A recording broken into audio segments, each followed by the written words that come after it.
Hello everyone, welcome back to the channel.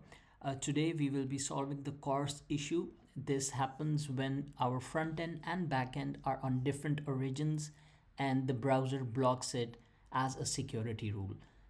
This is not an issue with your code. This is just a security check which is fixed from the back end and not the front end. So there is nothing wrong with your code.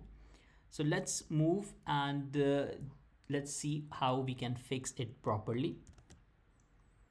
So this is the code and your backend must allow the FlutterFlow web origin.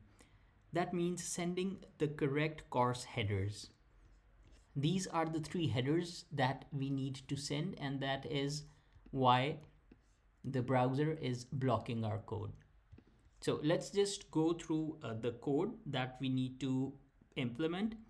If you are using Firebase functions, enable CORS in a function using export.api function. If your API is a third party and you don't control it, then you need their help and you cannot fix the CORS directly.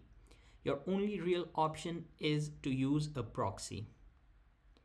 So remember, no backend access, then use a proxy. If you have the backend access, then fix headers, same like I have shown here. So that's how CORS is actually fixed in FlutterFlow, and follow for all other issues. If you are having any issues that you need help with, just comment them in the comment section and I will get back to them. Thank you for watching and I will see you in the next one.